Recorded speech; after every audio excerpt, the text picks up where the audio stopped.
HCN ನ್ಯೂಸ್ಗೆ ಸ್ವಾಗತ. ನಾನು ಪ್ರಿಯಾ. ಈಗ ಹೆಡ್ಲೈನ್ಸ್. ಅಭಿವೃದ್ಧಿ ನಿಗಮದ ಹಣ ಅಕ್ರಮ ವರ್ಗಾವಣೆ ಪ್ರಕರಣ ನೈತಿಕ ಹೊಣೆ ಹೊತ್ತು ಸಚಿವ ಬಿ ನಾಗೇಂದ್ರ ರಾಜೀನಾಮೆಗೆ ಪ್ರತಿಪಕ್ಷಗಳ ಒತ್ತಾಯ. ಬಿಜೆಪಿ ವತಿಯಿಂದ ಜಿಲ್ಲಾಧಿಕಾರಿ ಕಚೇರಿ ಆವರಣದಲ್ಲಿ ಪ್ರತಿಭಟನೆ.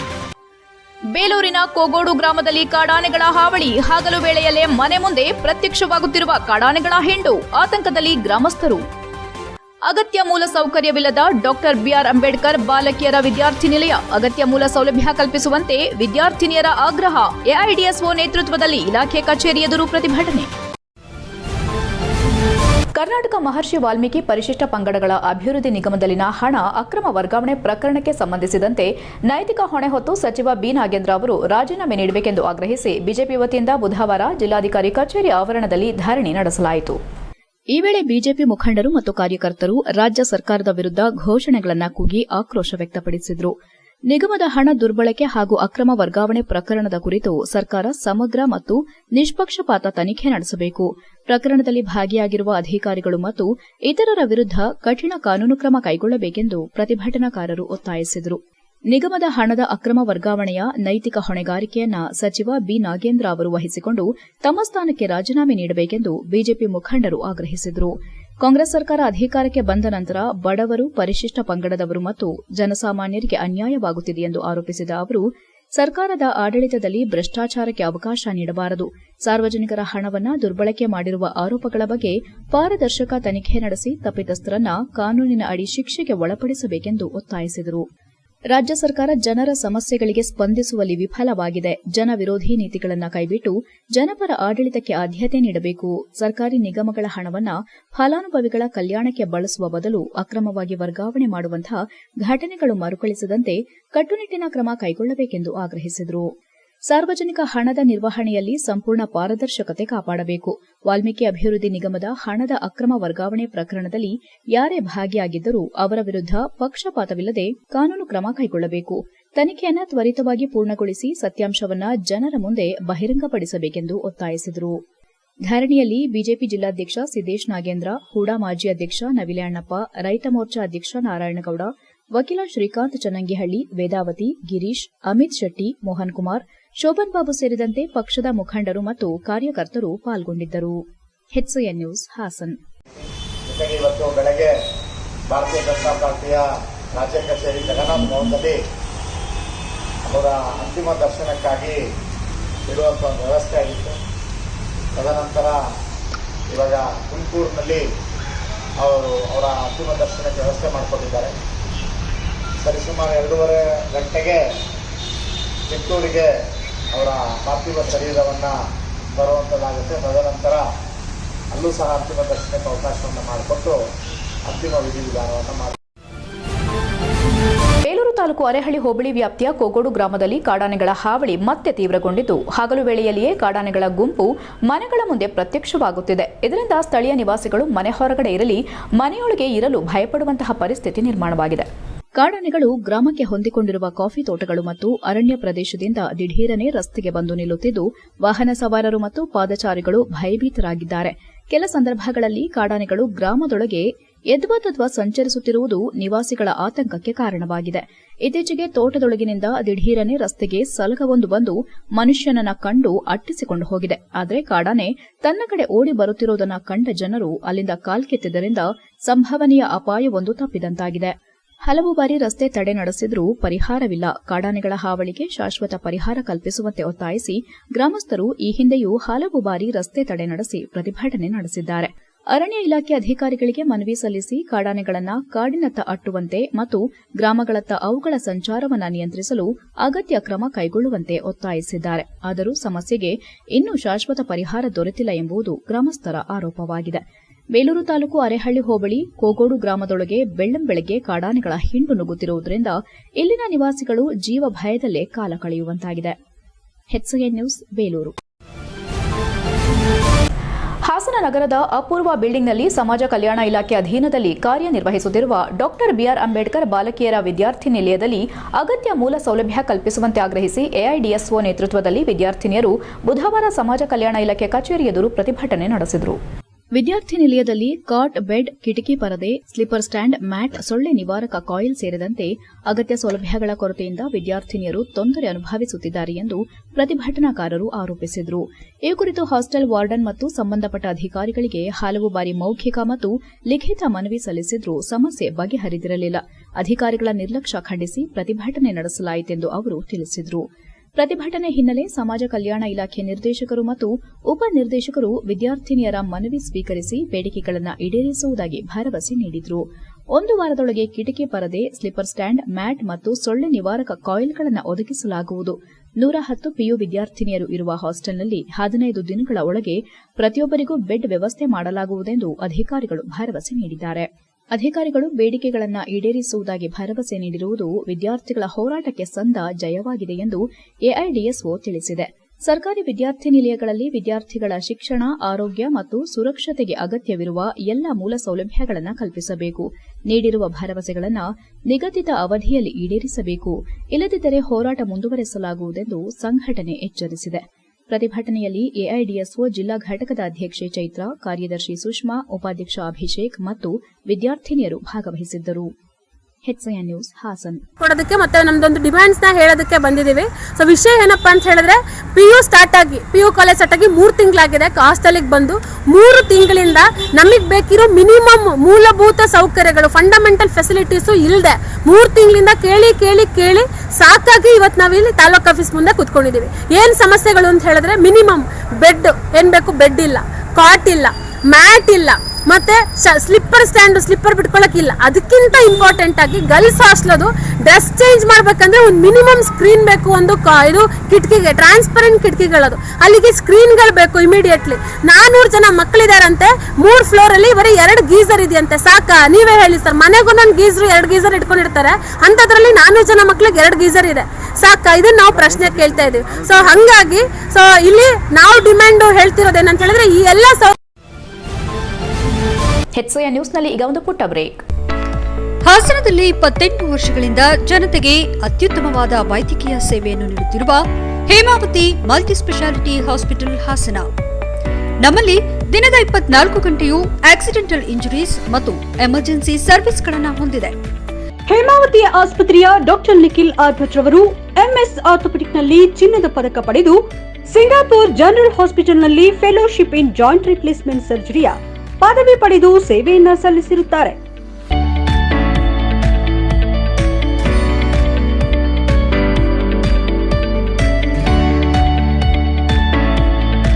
ನಮ್ಮಲ್ಲಿ ಆಂಬ್ಯುಲೆನ್ಸ್ ಸೇವೆಯೂ ಲಭ್ಯ. ಇನ್ನೇಕೆ ತಡ? ನೀವು ಯಾವುದೇ ಮೂಳೆ ಸಮಸ್ಯೆ ಹೊಂದಿದರೆ ಹಿಂದೆ ಭೇಟಿ ನೀಡಿ. ಹೇಮಾವತಿ ಮಲ್ಟಿ ಸ್ಪೆಷಾಲಿಟಿ ಹಾಸ್ಪಿಟಲ್, ಉತ್ತರ ಬಡಾವಣೆ, ಹಾಸನ. ಬ್ರೇಕ್ನ ನಂತರ HCN ನ್ಯೂಸ್ಗೆ ಸ್ವಾಗತ. ಯುವ ಜನರ ಸಬಲೀಕರಣ, ಉದ್ಯೋಗಾವಕಾಶಗಳ ಸೃಷ್ಟಿ ಮತ್ತು ಸಮಾಜಮುಖಿ ಸೇವೆಯ ಉದ್ದೇಶದಿಂದ ಹಾಸನ ನಗರದ ಸೇಂಟ್ ಜೋಸೆಫ್ ಕಾಲೇಜಿನ ವತಿಯಿಂದ 2 ದಿನಗಳ ಉಚಿತ ಬೃಹತ್ ಉದ್ಯೋಗ ಮೇಳ 2026 ಆಗಸ್ಟ್ 24 ಮತ್ತು 25ರಂದು ಕಾಲೇಜಿನ ಆವರಣದಲ್ಲಿ ಆಯೋಜಿಸಲಾಗಿದೆ ಎಂದು ಸೇಂಟ್ ಜೋಸೆಫ್ ಕಾಲೇಜಿನ ಫಾದರ್ SJ ಓಲ್ವಿನ್ ವೇಗಸ್ ತಿಳಿಸಿದರು. ಪತ್ರಿಕಾಗೋಷ್ಠಿಯಲ್ಲಿ ಮಂಗಳವಾರ ಮಾತನಾಡಿ, ಹಾಸನ, ಮೈಸೂರು ಮತ್ತು ಬೆಂಗಳೂರಿನ 20ಕ್ಕೂ ಹೆಚ್ಚು ಪ್ರತಿಷ್ಠಿತ ಕಂಪನಿಗಳು ಉದ್ಯೋಗ ಮೇಳದಲ್ಲಿ ಭಾಗವಹಿಸಲಿದ್ದು, ವಿವಿಧ ವಿದ್ಯಾರ್ಹತೆ ಹೊಂದಿರುವ ಪದವಿ ಹಾಗೂ ಸ್ನಾತಕೋತ್ತರ ಪದವೀಧರರಿಗೆ ನೇರ ಉದ್ಯೋಗ ಸಂದರ್ಶನದಲ್ಲಿ ಪಾಲ್ಗೊಳ್ಳಲು ಅವಕಾಶ ಕಲ್ಪಿಸಲಾಗಿದೆ. ಅಭ್ಯರ್ಥಿಗಳಿಗೆ ಕನಿಷ್ಠ 18,000ದಿಂದ ಆರಂಭವಾಗುವ ವೇತನ ಸೇರಿದಂತೆ ಹೆಚ್ಚಿನ ವೇತನದ ಉದ್ಯೋಗಾವಕಾಶಗಳು ಲಭ್ಯವಾಗಲಿವೆ. ಉದ್ಯೋಗ ಸಂದರ್ಶನವನ್ನು ಆತ್ಮವಿಶ್ವಾಸದಿಂದ ಎದುರಿಸಲು ಅಭ್ಯರ್ಥಿಗಳನ್ನು ಸಜ್ಜುಗೊಳಿಸುವ ಉದ್ದೇಶದಿಂದ ಆಗಸ್ಟ್ 24ರಂದು ಉಚಿತ ಉದ್ಯೋಗ ಪೂರ್ವ ತರಬೇತಿ ಕಾರ್ಯಾಗಾರ ನಡೆಯಲಿದೆ. ಬೆಂಗಳೂರಿನ ಪರಿಣಿತ ತರಬೇತುದಾರರು ಕಾರ್ಯಾಗಾರ ನಡೆಸಲಿದ್ದು, ಉತ್ತಮ ರೆಸ್ಯೂಮೆ ತಯಾರಿಕೆ, ಸಂದರ್ಶನ ಕೌಶಲ್ಯ, ಸಂವಹನ ಕೌಶಲ್ಯ ಮತ್ತು ಸಾಫ್ಟ್ ಸ್ಕಿಲ್, ಜಾಬ್ ಡಿಸ್ಕ್ರಿಪ್ಷನ್ ಹಾಗೂ ಉದ್ಯೋಗದ ಜವಾಬ್ದಾರಿಗಳನ್ನು ಅರಿತು ವೃತ್ತಿಪರ ಕೌಶಲ್ಯಗಳು ಸೇರಿದಂತೆ ಹಲವು ವಿಷಯಗಳನ್ನು ಕುರಿತು ಪ್ರಾಯೋಗಿಕ ತರಬೇತಿ ನೀಡಲಿದ್ದಾರೆ. ಅಲ್ಲದೆ ಸಂದರ್ಶನವನ್ನು ಆತ್ಮವಿಶ್ವಾಸದಿಂದ ಎದುರಿಸುವ ವಿಧಾನ, ಉದ್ಯೋಗದಾತರ ನಿರೀಕ್ಷೆಗಳನ್ನು ಅರ್ಥ ಮಾಡಿಕೊಳ್ಳುವ ರೀತಿ ಮತ್ತು ಉದ್ಯೋಗ ಪಡೆಯಲು ಅಗತ್ಯವಿರುವ ವೃತ್ತಿಪರ ಕೌಶಲ್ಯಗಳ ಬಗ್ಗೆಯೂ ಮಾರ್ಗದರ್ಶನ ನೀಡಲಾಗುತ್ತದೆ ಎಂದರು. ಆಗಸ್ಟ್ 25ರಂದು ವಿವಿಧ ಕಂಪನಿಗಳ ಮಾನವ ಸಂಪನ್ಮೂಲ ಅಧಿಕಾರಿಗಳು ಕಾಲೇಜಿನ ಆವರಣದಲ್ಲಿಯೇ ಅಭ್ಯರ್ಥಿಗಳ ನೇರ ಸಂದರ್ಶನ ನಡೆಸಲಿದ್ದಾರೆ. ಅರ್ಹತೆ ಮತ್ತು ಸಂದರ್ಶನದ ಆಧಾರದ ಮೇಲೆ ಅಭ್ಯರ್ಥಿಗಳಿಗೆ ಉದ್ಯೋಗಾವಕಾಶ ದೊರೆಯುವ ಸಾಧ್ಯತೆ ಇದೆ. ವಿವಿಧ ವಿದ್ಯಾರ್ಹತೆ ಹೊಂದಿದವರಿಗೆ ಅವಕಾಶ BBA, BCom, BCA, BA, BSc, BE, BTech, MA, MBA, MCom, MSc, MTech ಸೇರಿದಂತೆ ವಿವಿಧ ಪದವಿ ಮತ್ತು ಸ್ನಾತಕೋತ್ತರ ಪದವಿಗಳನ್ನು ಹೊಂದಿರುವ ಅಭ್ಯರ್ಥಿಗಳು ಉದ್ಯೋಗ ಮೇಳದಲ್ಲಿ ಭಾಗವಹಿಸಬಹುದಾಗಿದೆ ಎಂದರು. ಹೆಚ್ಚಿನ ಮಾಹಿತಿಗಾಗಿ ಸೆಂಟ್ ಜೋಸೆಫ್ ಕಾಲೇಜು ಮೊಬೈಲ್ ಸಂಖ್ಯೆ 9483074475ಗೆ ಸಂಪರ್ಕಿಸಬಹುದೆಂದು ವಿವರಿಸಿದರು. ಪತ್ರಿಕಾಗೋಷ್ಠಿಯಲ್ಲಿ ಕಾಲೇಜಿನ ಉಪ ಪ್ರಾಂಶುಪಾಲ ಪ್ರದೀಪ್ ಕುಮಾರ್, ಕನ್ನಡ ಪ್ರಾಧ್ಯಾಪಕ ರಂಗೇಗೌಡ, ಶಶಿಕಲಾ, ಬಸಪ್ಪ, ನಿಖಿಲ್ ತೇಜಸ್ ಹಾಗೂ ಇತರರು ಉಪಸ್ಥಿತರಿದ್ದರು. HCN news Haasan. 25 ಆಗಸ್ಟ್ ರಂದು ಸಂತ ಜೋಸೆಫರ ಕಾಲೇಜಿನಲ್ಲಿ ಎಲ್ಲ ಪದವಿ ಮತ್ತು ಸ್ನಾತಕೋತ್ತರ ಪದವಿ ಪಡೆದ ಅಭ್ಯರ್ಥಿಗಳಿಗೆ ಉಚಿತ ಬೃಹತ್ ಉದ್ಯೋಗ ಮೇಳವನ್ನು ನಾವು ಮಾಡ್ತಾ ಇದ್ದೇವೆ. ಈ ಉದ್ಯೋಗ ಮೇಳವನ್ನು ಸಂತ ಜೋಸೆಫರ್ college, magic bus India foundation ಅವರ ಸಹಯೋಗದಿಂದ ಮಾಡ್ತಾ ಇದ್ದೇವೆ. ಇದೊಂದು ಕಳೆದ ವರ್ಷ ಕೂಡ ನಾವಿಲ್ಲಿ ಬಂದು ಈ ಒಂದು ಪ್ರೆಸ್ ಕ್ಲಬ್ಬಲ್ಲಿ ಭಾಗವಹಿಸಿ ನಾವು ಸುದ್ದಿಗೋಷ್ಠಿ ಮಾಡಿದೆವು, ಅದರ ಬಗ್ಗೆ ವಿವರಣೆ ಮಾಡಿದೆವು. ಸುಮಾರು 192 ಮಂದಿ ವಿದ್ಯಾರ್ಥಿಗಳು ಬಂದಿದ್ದರು. ಅದರಲ್ಲಿ 121 ಮಕ್ಕಳಿಗೆ ಅವರಿಗೆ ಆಫರ್ ಲೆಟರ್ ಸಿಕ್ಕಿತ್ತು, ಅದರ ಉದ್ಯೋಗವನ್ನು ಸಿಕ್ಕಿತ್ತು. ಅದೇ ರೀತಿ ಈ ವರ್ಷ ಕೂಡ ನಾವು ಪುನರಾವರ್ತಿಸುತ್ತಿದ್ದೇವೆ. ಇದರ ಮುಖಾಂತರ ನಮ್ಮ ಜನರಿಗೆ ಪ್ರತ್ಯೇಕವಾಗಿ ದೂರದಿಂದ ಬರುವಂಥ ಮಕ್ಕಳಿಗೆ ಅರಸೀಕೆರೆ, ಸಕಲೇಶ್ಪುರ, ಬೇಲೂರು, ಹಳೆಬೀಡು, ಹೊಳೆನರಸೀಪುರ ಇಂತಹ ಸ್ಥಳಗಳಲ್ಲಿ ಉದ್ಯೋಗ ಇದು ಕೊಡಲಿಕ್ಕೆ ನಿಮಗೆಲ್ಲ ತಿಳಿದರೆ ಇವತ್ತಿನ ಒಂದು ಕಾಲಘಟ್ಟದಲ್ಲಿ ಉದ್ಯೋಗ ತಗೊಳ್ಳೋದು ತುಂಬ ಕಷ್ಟ ಆಗ್ತಾ ಇದೆ. ಅದರಲ್ಲೂ ಕೂಡ ಇವಾಗ ಆರ್ಟಿಫಿಷಿಯಲ್ ಇಂಟೆಲಿಜೆನ್ಸ್ ಎಲ್ಲ ಜಾಸ್ತಿ ಆದಮೇಲೆ ಉದ್ಯೋಗನ ಕಡಿತ ಮಾಡ್ತಾ ಇದ್ದಾರೆ ಎಲ್ಲ ಕಂಪ್ನಿಗಳಲ್ಲಿ. ಅಂಥದ್ರಲ್ಲಿ ಇಂಜಿನಿಯರಿಂಗ್ ಮಾಡಿದವ್ರಿಗೆ ಉದ್ಯೋಗವನ್ನು ಸಿಗ್ತಾ ಇಲ್ಲ. ಅಂಥದ್ರಲ್ಲಿ ನಾವು ಡಿಗ್ರಿ ಮಾಡಿದವ್ರಿಗೆ ಇದು ಮತ್ತು ಎಸ್ಪೆಷಲಿ ಗ್ರಾಮೀಣ ಭಾಗದಲ್ಲಿ ಇರುವಂತಹ ಇದು ಹಾಸನ ಅಂದರೆ ಇದು ಬರುತ್ತೆ, ಟೈಪ್ 3 ಸಿಟೀಸ್ ಅಂತ ಹೇಳ್ಕೊಳ್ತೀವಿ. ಇಲ್ಲಿ ಇಂದ ಮಕ್ಕಳು ಬೆಂಗಳೂರು ಅಂತ ಹೋಗಿ ಅಲ್ಲಿ ಹುಡ್ಕೋದಕ್ಕೆ ಕಷ್ಟ ಆಗುತ್ತೆ. ಅದಕ್ಕೋಸ್ಕರ ನಮ್ಮದೇ ಒಂದು ಲೋಕಲ್ನಲ್ಲಿ ನಾವು ಬೆಂಗಳೂರಿಂದ ಒಂದು 20ಕ್ಕೂ ಹೆಚ್ಚು ಕಂಪ್ನಿಗಳನ್ನು ಕರೆಸಿ ಆ ಮಕ್ಕಳಿಗೆ ಉದ್ಯೋಗ ಮೇಳವನ್ನು ಕೊಡುವಂಥದ್ದು ನಮ್ಮ ಉದ್ದೇಶ ಆಗಿದೆ. ಓಕೆ, ನಾವು ಅದಕ್ಕೆ ಏನು ಮಾಡ್ಕೊಳ್ತೀವಿ ಅಂದರೆ ನಾವು ಡೈರೆಕ್ಟಾಗಿ ಒಂದು ಉದ್ಯೋಗ ಮೇಳಕ್ಕೆ ಬನ್ನಿ ಅಂತ ಹೇಳಿ ಬಂದಾಗ ಅವ್ರಿಗೆ ಮಕ್ಕಳು ಪ್ರಿಪೇರ್ ಆಗಿ ಬಂದಿರಲ್ಲ. ಓಕೆ, ಅದಕ್ಕೆ ಸಿದ್ಧತೆಯನ್ನು ಮಾಡ್ಕೊಂಡು ಬಂದಿರಲ್ಲ. ಅದಕ್ಕೋಸ್ಕರ ನಾವೇನು ಮಾಡ್ಕೊಳ್ತಿದ್ವಿ, 24ನೇ ತಾರೀಕು ಒಂದು ದಿವಸ ಸಿದ್ಧತಾ ಕಾರ್ಯಕ್ರಮ, ಅಂದರೆ ಅವ್ರುಗಳಿಗೆ ಆ ಕಂಪ್ನೀಸ್ಗಳಿಗೆ ಏನು ಡಿಮ್ಯಾಂಡ್ ಬರೋದು. ನಮಸ್ತೆ. ಕಳೆದ ವರ್ಷ ನಮ್ಮ ಕಾಲೇಜಿನ ವತಿಯಿಂದ ಅನೇಕ ಸೌಲಭ್ಯಗಳನ್ನು ದೊರಕಿಸಿಕೊಟ್ಟು ಉಚಿತವಾಗಿ ಉದ್ಯೋಗವನ್ನು ದೊರಕಿಸಿಕೊಡಲಿಕ್ಕೆ ಅನೇಕ ಅಭ್ಯರ್ಥಿಗಳಿಗೆ ನಾವು ಆಹ್ವಾನವನ್ನು ಮಾಡಿದ್ವಿ. ಕಳೆದ ವರ್ಷ ಸ್ವಲ್ಪ ಉದ್ಯೋಗ ಮೇಳ ಮಂದಗತಿಯಲ್ಲಿ ಸಾಗಿತ್ತು. ಕಾರಣ ನಾವು ಉಚಿತವಾಗಿ ಉದ್ಯೋಗ ಮೇಳವನ್ನು ಮಾಡ್ತಾ ಇರುವಂಥ ಉದ್ದೇಶ, ನಮ್ಮ ಸಂಸ್ಥೆ ಸಾಮಾಜಿಕ ಕಳಕಳಿ ಮತ್ತು ಸಾರ್ವಜನಿಕವಾಗಿ ನಮ್ಮ ಪ್ರತಿಭಾನ್ವಿತ ವಿದ್ಯಾರ್ಥಿಗಳು ಅನೇಕ ಉದ್ಯೋಗ ಅವಕಾಶಗಳು ಲಭ್ಯವಿದ್ದರೂ ಕೂಡ ಅವ್ರಿಗೆ ಒಂದು ಕಡೆ ಸೇರಿಸಿ ಕಂಪ್ನಿಗಳನ್ನು ಕರೆಸಿ ಆ ಕಂಪ್ನಿಗಳಲ್ಲಿ ಅನುಕೂಲ ಆಗುವಂತಹ ಉದ್ಯೋಗಗಳನ್ನು ಅವ್ರಿಗೆ ಕಲ್ಪಿಸಿಕೊಡೋದು ನಮ್ಮ ಸಂಸ್ಥೆಯ ಗುರಿಯಾಗಿತ್ತು. ನಮ್ಮ ಸಂಸ್ಥೆ ಬೇಕಾದಷ್ಟು ಅವಕಾಶಗಳನ್ನು ಸೃಷ್ಟಿ ಮಾಡಿ ಉದ್ಯೋಗದಾತರನ್ನು ಕರೆಸಿ ಅವ್ರಿಗೆ ಬೇಕಾದಂಥ ಸೌಲಭ್ಯಗಳನ್ನು, ತರಬೇತಿಗಳನ್ನು. ಸಾರ್ವಜನಿಕ ರಸ್ತೆಯಲ್ಲಿ ಅಪಾಯಕಾರಿ ರೀತಿಯಲ್ಲಿ ಬೈಕ್ ವೀಲಿಂಗ್ ಮಾಡಲು ಮುಂದಾದ ಯುವಕರನ್ನ ಸ್ಥಳೀಯರು ಮತ್ತು ವಾಹನ ಸವಾರರು ಅಡ್ಡಗಟ್ಟಿ ತರಾಟೆಗೆ ತೆಗೆದುಕೊಂಡ ಘಟನೆ ಅರೆಹಳ್ಳಿ ಪಟ್ಟಣದ ಹೊರವಲಯದ ವೆಂಕಟಪೇಟೆ ಸಮೀಪ ನಡೆದಿದೆ. ಮೂಲತಃ ಹಾಸನ ನಗರದವರಾಗಿರುವ ಸುಮಾರು 6 ಮಂದಿ ಯುವಕರು 3 ಬೈಕ್ಗಳಲ್ಲಿ ವೆಂಕಟಪೇಟೆ ಸಮೀಪದ ಮುಖ್ಯ ರಸ್ತೆಯಲ್ಲಿ ಸಂಚರಿಸುತ್ತಿದ್ದ ವೇಳೆ ಅಪಾಯಕಾರಿ ರೀತಿಯಲ್ಲಿ ವೀಲಿಂಗ್ ಮಾಡುತ್ತಾ ಇತರೆ ವಾಹನಗಳ ಸಂಚಾರಕ್ಕೂ ಅಡಚಣೆ ಉಂಟು ಮಾಡುತ್ತಿದ್ದರು ಎನ್ನಲಾಗಿದೆ. ಈ ವೇಳೆ ಎದುರಿನಿಂದ ಬರುತ್ತಿದ್ದ ಗೂಡ್ಸ್ ವಾಹನಕ್ಕೆ ಡಿಕ್ಕಿ ಹೊಡೆಯುವ ಹಂತಕ್ಕೂ ತಲುಪಿದ್ದು ವಾಹನದಲ್ಲಿದ್ದವರು ಸಮಯ ಪ್ರಜ್ಞೆಯಿಂದ ಅಪಾಯದಿಂದ ಪಾರಾಗಿದ್ದಾರೆ. ಘಟನೆಯಿಂದ ಆಕ್ರೋಶಗೊಂಡ ಸ್ಥಳೀಯರು ಮತ್ತು ವಾಹನ ಸವಾರರು ಬೈಕ್ ಸವಾರರನ್ನ ತಕ್ಷಣ ಅಡ್ಡಗಟ್ಟಿ ಸಾರ್ವಜನಿಕ ರಸ್ತೆಯಲ್ಲಿ ಇಂತಹ ಅಪಾಯಕಾರಿ ಸಾಹಸಗಳಿಗೆ ಮುಂದಾಗದಂತೆ ಬುದ್ಧಿವಾದ ಹೇಳಿದ್ದಾರೆ. ತಮ್ಮ ಜೀವದ ಜೊತೆಗೆ ಇತರರ ಜೀವಕ್ಕೂ ಅಪಾಯ ಉಂಟು ಮಾಡುವ ಇಂತಹ ಕೃತ್ಯಗಳನ್ನು ಮರುಕಳಿಸದಂತೆ ಎಚ್ಚರಿಕೆ ನೀಡಿ ಯುವಕರನ್ನ ಕಳುಹಿಸಿದ್ದಾರೆ. ಸ್ಥಳೀಯರ ಸಮಯ ಪ್ರಜ್ಞೆಯಿಂದ ಸಂಭವಿಸಬಹುದಾಗಿದ್ದ ದೊಡ್ಡ ಅನಾಹುತವೊಂದು ತಪ್ಪಿದಂತಾಗಿದ್ದು, ಸಾರ್ವಜನಿಕ ರಸ್ತೆಯಲ್ಲಿ ಅಪಾಯಕಾರಿ ವೀಲಿಂಗ್ ಮಾಡುವವರಿಗೆ ಈ ಘಟನೆ ಎಚ್ಚರಿಕೆಯ ಪಾಠವಾಗಿದೆ. HCN news Belur. HCN ನ್ಯೂಸ್ನಲ್ಲಿ ಈಗ ಒಂದು ಪುಟ್ಟ ಬ್ರೇಕ್.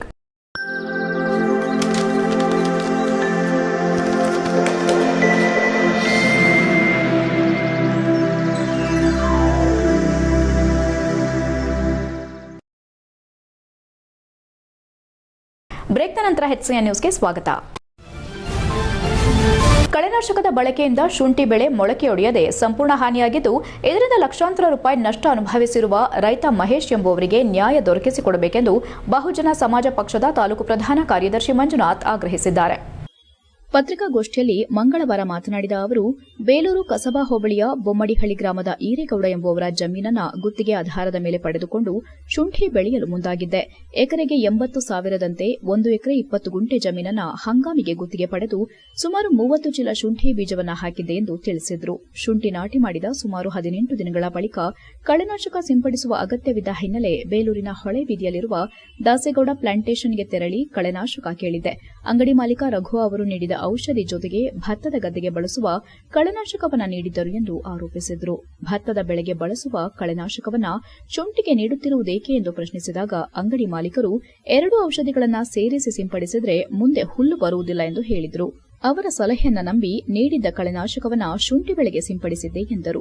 ಔಷಧಿ ಸಿಂಪಡಿಸಿದ ಸುಮಾರು 15 ದಿನಗಳ ಬಳಿಕವೂ ಜಮೀನಿನಲ್ಲಿ ಹುಲ್ಲು ಮೊಳಕೆಯೊಡೆಯದಿರುವುದರ ಜೊತೆಗೆ ಶುಂಠಿ ಬೆಳೆಯದೇ ಇರುವುದು ಗಮನಕ್ಕೆ ಬಂದಿತು. ಇದರಿಂದ ಅನುಮಾನಗೊಂಡು ಅಂಗಡಿ ಮಾಲೀಕರನ್ನ ಸಂಪರ್ಕಿಸಿ ಅವರು ನೀಡಿದ ಔಷಧಿಯಿಂದ ಶುಂಠಿ ಮೊಳಕೆಯೊಡೆದಿಲ್ಲ ಎಂದು ತಿಳಿಸಿದ್ದಾಗಿ ಹೇಳಿದ್ದಾರೆ. ಆಗ ಮತ್ತೊಂದು ಔಷಧಿ ನೀಡಿ ಅದನ್ನ ಸಿಂಪಡಿಸಿದ್ರೆ ಸಮಸ್ಯೆ ಸರಿಯಾಗುತ್ತದೆ ಎಂದು ತಿಳಿಸಿದ್ರು. ಅವರ ಸೂಚನೆಯಂತೆ ಆ ಔಷಧಿಯನ್ನು ಸಿಂಪಡಿಸಿದ್ರೂ ಯಾವುದೇ ಪ್ರಯೋಜನವಾಗಲಿಲ್ಲ. ಶುಂಠಿ ಬೆಳೆ ಚೇತರಿಸಿಕೊಳ್ಳದೆ ಸಂಪೂರ್ಣವಾಗಿ ಹಾನಿಯಾಗಿದೆ ಎಂದು ಮಂಜುನಾಥ್ ಅಳಲು ತೋಡಿಕೊಂಡರು. ಪೊಲೀಸರು ತಮ್ಮ ದೂರಿನ ಕುರಿತು ಸಮಗ್ರ ತನಿಖೆ ನಡೆಸಿ ತಪ್ಪಿತಸ್ಥರು ಕಂಡುಬಂದರೆ ಕಾನೂನು ಕ್ರಮ ಕೈಗೊಳ್ಳಬೇಕು. ಬೆಳೆಹಾನಿಯಿಂದ ಉಂಟಾದ ನಷ್ಟಕ್ಕೆ ಸೂಕ್ತ ಪರಿಹಾರ ದೊರಕಿಸಿಕೊಡಬೇಕು. ಇಲ್ಲವಾದರೆ ಬಿಎಸ್ಪಿ ವತಿಯಿಂದ ರೈತನ ಪರವಾಗಿ ಹೋರಾಟ ನಡೆಸಲಾಗುವುದೆಂದು ಮಂಜುನಾಥ್ ಎಚ್ಚರಿಸಿದ್ದಾರೆ. ಪತ್ರಿಕಾಗೋಷ್ಠಿಯಲ್ಲಿ ಬಿಎಸ್ಪಿ ಕಸಬಾ ಹೋಬಳಿ ಅಧ್ಯಕ್ಷ ಹೊನ್ನಯ್ಯ, ದಲಿತ ಮುಖಂಡರಾದ ರೇಣುಕಯ್ಯ, ಬಸವರಾಜ್, ಮಹೇಶ್ ಸೇರಿದಂತೆ ಹಲವರು ಉಪಸ್ಥಿತರಿದ್ದರು. HCN news Haasan.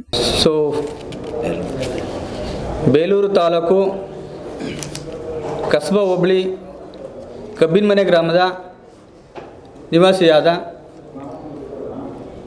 ಮಹೇಶ್ ಸನ್ನಪ್ಪು ಚೆನ್ನಯ್ಯರವರು ಸುಮಾರು 1 ಎಕರೆ 20 ಗುಂಟೆ ಪ್ರದೇಶದಲ್ಲಿ 30 ಚೀಲ ಶುಂಠಿಯನ್ನು ಬೆಳೆಯನ್ನು ಬೆಳೆದು ಈ ಶುಂಠಿಗೆ ಬೇಕಾದಂಥ ಔಷಧಿಯನ್ನು ಬೇಲೂರು ಪಟ್ಟಣದ ಹೊಳೆ ಬೀದಿಯಲ್ಲಿರ್ತಕ್ಕಂಥ ದಾಸೇಗೌಡ ಪ್ಲಾಂಟೇಷನ್ ಸರ್ವಿಸ್ನ ಮಾಲೀಕರವರು ರಘುರವರ ಅಂಗಡಿಯಲ್ಲಿ ತರ್ತಿದ್ರು. ಈ ಔಷಧಿ ತಂದ ನಂತರ ಶುಂಠಿ ಹಾಕಿ 15 ದಿನಕ್ಕೆ ಹೊಡೆತಕ್ಕಂಥ ಔಷಧಿಯನ್ನು ದಾಸೇಗೌಡ ಪ್ಲಾಂಟೇಷನ್ ಅಂಗಡಿಯಲ್ಲಿ ತಂದಿರ್ತಾರೆ. ಅದು ಔಷಧಿ 15 ದಿವಸಕ್ಕೆ ಸಿಂಪಡಣೆ ಮಾಡಿರ್ತಾರೆ. ಅದು ಸಂಪೂರ್ಣವಾಗಿ 4 ತಿಂಗಳಾದರೂ ಶುಂಠಿ ಹುಟ್ಟಿರಕ್ಲ. ಅದನ್ನು ಹುಟ್ಟಕ್ಲ ಅಂತ ಹೋಗಿ ಕೇಳಿದರೆ 4 ತಿಂಗಳು ಬಿಟ್ಟು ಹೋಗಿ ಕೇಳಿರ್ತಾರೆ, ಅಣ್ಣ ಈ ಥರ ಐತೆ, ಶುಂಠಿ ಹುಟ್ಟಿಲ್ಲ, ನೀವೊಂದ್ಸತಿ ಬಂದು ನೋಡಿ ಅಂತ ಹೋಗಿ ಅಂಗಡಿ ಹತ್ರ ಕೇಳಿರ್ತಾರೆ. ಅವರು 80ನೇ ಸ್ವಾತಂತ್ರ್ಯ ದಿನಾಚರಣೆ ಅಂಗವಾಗಿ ಬೇಲೂರು ನಗರದ ದೇವಸ್ಥಾನ ರಸ್ತೆಯ ಮಲ್ಲಿಕಾರ್ಜುನ ಮೆಡಿಕಲ್ಸ್ ಆವರಣದಲ್ಲಿ ದೇಶಭಕ್ತರ ಬಳಗದ ವತಿಯಿಂದ ವೀರ ಸೇನಾನಿ ಸಂಗೊಳ್ಳಿ ರಾಯಣ್ಣ ದಿನಾಚರಣೆಯನ್ನ ದೇಶಭಕ್ತಿ ಮತ್ತು ಗೌರವದಿಂದ ಆಚರಿಸಲಾಯಿತು. ಕಾರ್ಯಕ್ರಮದಲ್ಲಿ ಮಾತನಾಡಿದ ದೇಶಭಕ್ತರ ಬಳಗದ ಅಧ್ಯಕ್ಷ ಡಾ ಸಂತೋಷ್, ಸಂಗೊಳ್ಳಿ ರಾಯಣ್ಣ ಅವರು ಕೇವಲ 33 ವರ್ಷಗಳ ಅಲ್ಪಾವಧಿಯ ಜೀವನದಲ್ಲಿಯೇ ಬ್ರಿಟಿಷರ ವಿರುದ್ಧ ಹೋರಾಡಿ ಅಪಾರ ಕೀರ್ತಿ ಗಳಿಸಿದ ಮಹಾನ್ ದೇಶಭಕ್ತರು. ಬಾಲ್ಯದಲ್ಲಿಯೇ ಸೈನ್ಯ ಸೇರಿ ಬ್ರಿಟಿಷರಿಗೆ ಸಿಂಹ ಸ್ವಪ್ನವಾಗಿದ್ದ ಅವರು ದೇಶದ ಸ್ವಾತಂತ್ರ್ಯಕ್ಕಾಗಿ ತಮ್ಮ ಪ್ರಾಣವನ್ನೇ ತ್ಯಾಗ ಮಾಡಿದ ವೀರರಾಗಿದ್ದಾರೆ ಎಂದು ಸ್ಮರಿಸಿದರು. ಬ್ರಿಟಿಷರ ಕುತಂತ್ರದ ಮೂಲಕ ಸಂಗೊಳ್ಳಿ ರಾಯಣ್ಣ ಅವರನ್ನ ಬಂಧಿಸಿ ಸಾರ್ವಜನಿಕವಾಗಿ ಗಲ್ಲಿಗೇರಿಸಿದರೂ ಅವರ ದೇಶಪ್ರೇಮ, ಹೋರಾಟ ಮತ್ತು ತ್ಯಾಗದ ಆದರ್ಶವನ್ನ ಅಳಿಸಲು ಸಾಧ್ಯವಾಗಲಿಲ್ಲ. ಇಂದು ಅವರು ಕನ್ನಡಿಗರ ಮನೆಮಾತಾಗಿ, ಕಣ್ಮಣಿಯಾಗಿ ಹಾಗೂ ಆರಾಧ್ಯ ವೀರರಾಗಿ ಉಳಿದಿದ್ದಾರೆ ಎಂದರು. ಸಂಗೊಳ್ಳಿ ರಾಯಣ್ಣ ಅವರನ್ನ ಯಾವುದೇ ಒಂದು ಜಾತಿ ಅಥವಾ ವರ್ಗಕ್ಕೆ ಸೀಮಿತಗೊಳಿಸಬಾರದು. ಅವರು ಇಡೀ ದೇಶದ ರಾಷ್ಟ್ರೀಯ ವೀರ ಪುರುಷರಾಗಿದ್ದು ಪ್ರತಿಯೊಂದು ವರ್ಗ ಮತ್ತು ಜಾತಿಯ ಜನರು ಅವರ ದೇಶ ಸೇವೆ ಮತ್ತು ತ್ಯಾಗವನ್ನ ಸ್ಮರಿಸಬೇಕು. ವೀರ ಸಾವರ್ಕರ್, ಡಾ ಬಿಆರ್ ಅಂಬೇಡ್ಕರ್ ಸೇರಿದಂತೆ ದೇಶಕ್ಕಾಗಿ ಮಹತ್ವದ ಕೊಡುಗೆ ನೀಡಿದ ಮಹನೀಯರನ್ನ ಯಾವುದೇ ಒಂದು ವರ್ಗಕ್ಕೆ ಸೀಮಿತಗೊಳಿಸುವುದು ಸರಿಯಲ್ಲ. ಅವರ ಆದರ್ಶವನ್ನ ಎಲ್ಲರೂ ಗೌರವಿಸಬೇಕು ಎಂದರು. ಸ್ವಾತಂತ್ರ್ಯ ದಿನಾಚರಣೆ ಜೊತೆಗೆ ಸಂಗೊಳ್ಳಿ ರಾಯಣ್ಣ ಅವರ ಜನ್ಮ ದಿನಾಚರಣೆಯನ್ನು ನಿರಂತರವಾಗಿ ಆಚರಿಸುವ ಮೂಲಕ ಯುವ ಜನರಲ್ಲಿ ದೇಶಭಕ್ತಿ, ರಾಷ್ಟ್ರಪ್ರೇಮ ಮತ್ತು ವೀರತ್ವದ ಮನೋಭಾವ ಬೆಳೆಸುವುದು ಬಳಗದ ಉದ್ದೇಶವಾಗಿದೆ ಎಂದರು. ಕಾರ್ಯಕ್ರಮದಲ್ಲಿ ದೇಶಭಕ್ತರ ಬಳಗದ ಪದಾಧಿಕಾರಿಗಳು, ಕಾರ್ಯಕರ್ತರು ಮತ್ತು ಸಾರ್ವಜನಿಕರು ಭಾಗವಹಿಸಿ ಸಂಗೊಳ್ಳಿ ರಾಯಣ್ಣ ಅವರ ಭಾವಚಿತ್ರಕ್ಕೆ ಪುಷ್ಪನಮನ ಸಲ್ಲಿಸಿ ಗೌರವ ಅರ್ಪಿಸಿದರು. ಭಾರತದ ಗಡಿಗಳನ್ನು ಹಿಮಾಲಯ ಹೇಗೆ ರಕ್ಷಿಸುತ್ತದೆಯೋ ಅದೇ ರೀತಿ ದೇಶದ ರಕ್ಷಣೆಗೆ ವೀರರ ಅವಶ್ಯಕತೆಯೂ ಇದೆ. ಯುವಜನತೆ ಸಂಗೊಳ್ಳಿ ರಾಯಣ್ಣ ಅವರಂತಹ ವೀರರ ಜೀವನ, ತ್ಯಾಗ ಹಾಗೂ ದೇಶಪ್ರೇಮವನ್ನು ಆದರ್ಶವಾಗಿಸಿಕೊಂಡು ರಾಷ್ಟದ ಬಲವರ್ಧನೆಗೆ ಮುಂದಾಗಬೇಕೆಂಬ ಸಂದೇಶವನ್ನು ನೀಡಲಾಯಿತು. ಕಾರ್ಯಕ್ರಮದಲ್ಲಿ ದೇಶಭಕ್ತರ ಬಳಗದ ಸಾಹಿತಿ ಧರ್ಮ, ಯೋಗೇಶ್, ಮಹೇಶ್, ಸತೀಶ್ ಸೇರಿದಂತೆ ಇನ್ನಿತರರು ಹಾಜರಿದ್ದರು. HCN news, Belur. ಈ ಆಗಸ್ಟ್ 15 ಎಲ್ಲರೂ ತಿಳಿದಂಗೆ ಭಾರತ ದೇಶಕ್ಕೆ ಸ್ವಾತಂತ್ರ್ಯ ಸಿಕ್ಕಿದಂಥ ದಿನ ಬ್ರಿಟಿಷರಿಂದ. ಆದರೆ ಅದೇ ದಿವಸ ಇನ್ನೊಂದು ಪ್ರಾಮುಖ್ಯತೆ ಏನಿದೆ ಅಂದರೆ, ನಮ್ಮ ಕನ್ನಡ ನಾಡಿನ ಕಣ್ಮಣಿ ಕ್ರಾಂತಿವೀರ ವೀರ ಸಂಗೊಳ್ಳಿ ರಾಯಣ್ಣನ ಜನ್ಮದಿನವು ಅದೇ ದಿವಸ. ಈ ಸ್ವಾತಂತ್ರ್ಯೋತ್ಸವವನ್ನು ನಾವು ಎಲ್ಲರೂ ಆಚರಣೆ ಮಾಡಬೇಕು, ಅದು ಮಸ್ಟ್ ಆ್ಯಂಡ್ ಶುಡ್. ಅದರ ಭರಾಟೆಯಲ್ಲಿ ನಾವು ಇಂಥ ವೀರನ ಒಂದು ಜನ್ಮದಿನಾಚರಣೆಯನ್ನು ಮಾಡೋದನ್ನು ನಾವು ಮರೆತಿದ್ದೇವೆ. ಹಾಗಾಗಿ ಪ್ರತಿಯೊಂದು ಸಂಘ ಸಂಸ್ಥೆಗಳು ಇದನ್ನು ಮಾಡ್ತಾರೆ. HCN ನ್ಯೂಸ್ನಲ್ಲಿ ಈಗ ಒಂದು ಪುಟ್ಟ ಬ್ರೇಕ್. ಓ ರಮೇಶ, ಹಾಯ್ ಸುರೇಶ, ನೀನೇನೋ ಇಲ್ಲಿ?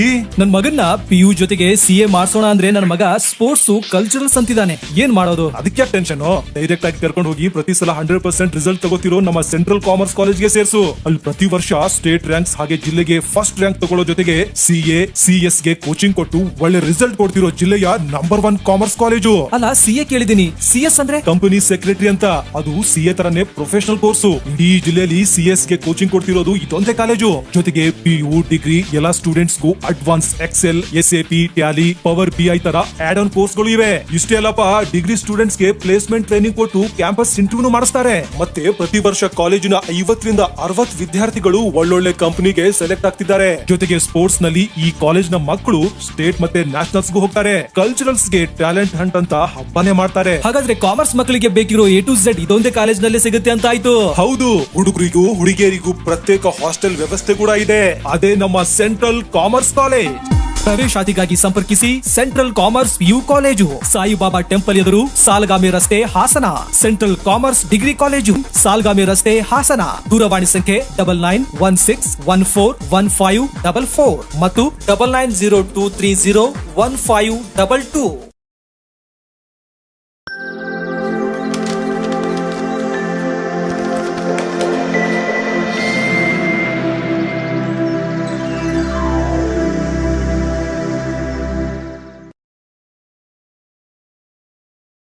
ಬ್ರೇಕ್ನ ನಂತರ HCN ನ್ಯೂಸ್ಗೆ ಸ್ವಾಗತ. ಹೊಳೆನರಸೀಪುರ ತಾಲೂಕಿನ ಕಡುವಿನ ಬಾಚಿಹಳ್ಳಿ ಗ್ರಾಮದ ಸ್ವಾಮಿಶೆಟ್ಟಿ, ತಿಮ್ಮಶೆಟ್ಟಿ ಮತ್ತು ಶಿವಶೆಟ್ಟಿ ಕುಟುಂಬದ ವಿರುದ್ಧ ಮಾಡಿರುವ ಆರೋಪಗಳು ಸತ್ಯಕ್ಕೆ ದೂರವಾಗಿದೆ ಎಂದು ಭೀಮಾರ್ಮಿ ಹಾಸನ ಜಿಲ್ಲಾ ಘಟಕದ ಅಧ್ಯಕ್ಷ ಪ್ರಸನ್ನ ಹೇಳಿದರು. ಪತ್ರಿಕಾಗೋಷ್ಠಿಯಲ್ಲಿ ಮಾತನಾಡಿದ ಅವರು, 9 ಗುಂಟೆ ಜಮೀನಿನ ವಿವಾದವೇ ಕುಟುಂಬದ ನಡುವಿನ ಸಂಘರ್ಷಕ್ಕೆ ಮೂಲ ಕಾರಣ. ಆರೋಪಗಳ ಕುರಿತು ದಾಖಲೆಗಳನ್ನು ಪರಿಶೀಲಿಸಿ ನೈಜ ಸಂಗತಿಯನ್ನು ಬಹಿರಂಗಪಡಿಸಬೇಕು ಎಂದು ಆಗ್ರಹಿಸಿದರು.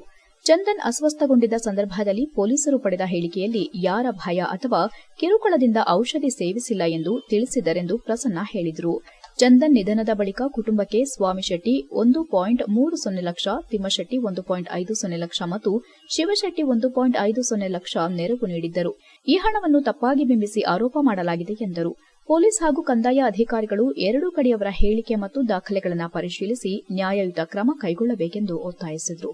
ಪತ್ರಿಕಾಗೋಷ್ಠಿಯಲ್ಲಿ ಶ್ರೀನಿವಾಸ್, ಚೇತನ್, ಸ್ವಾಮಿಶೆಟ್ಟಿ, ಕುಮಾರ್, ನವೀನ್ ಉಪಸ್ಥಿತರಿದ್ದರು. HCN news, Hassan. ಹೆಸರು ಚಂದನ್. ಎಷ್ಟು ವಯಸ್ಸು? 21. ಏನು ತಂದೆ ಹೆಸರು? ಕುಮಾರ. ಯಾವ ಊರಿನಿಂದು? ಕಡುವಿಂಬಾಚಳ್ಳಿ. ಏನು ಕೆಲಸ ಮಾಡ್ತೀಯಾ? ಓದ್ತಿದ್ಯಾ? ಎಲ್ಲಿ? ಹಾಸನಲ್ಲಿ. ಯಾವ ಕಾಲೇಜಲ್ಲಿ? ಕಲಾ ಕಾಲೇಜು. ಯಾವ ಇದು ಅಂದರೆ ಯಾವ ಇಯರು ಅಂತ? Final year. ಏನಾಯಿತು? ಏನು ಕುಡ್ದೆ? ಏನು ಯಾವತ್ತು?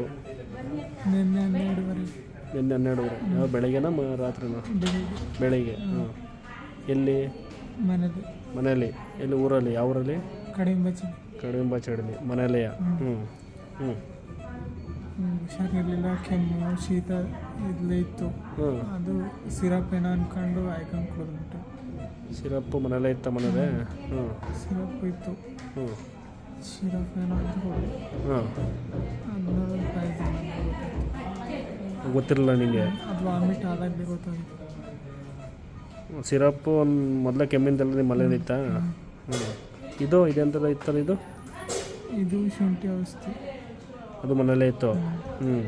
ಅದು ನಂಗೆ ಗೊತ್ತಿರಲಿಲ್ಲ ಶುಂಠಿ ಔಷಧಿ ಅಂತ. ಆಮೇಲೆ ಸಿರಪ್ ಅಂತ ಕುಡಿದೆ. ಆಮೇಲೆ ವಾಮಿಟ್ ಆಯ್ತಲ್ಲ, ತಡೆಯೋಕ್ಕಾಗಿಲ್ಲ, ತಲೆ ಸುತ್ತು ಬಂದ್ಬಿಡ್ತು ಕುಡಿದ ತಕ್ಷಣ. ಆವಾಗ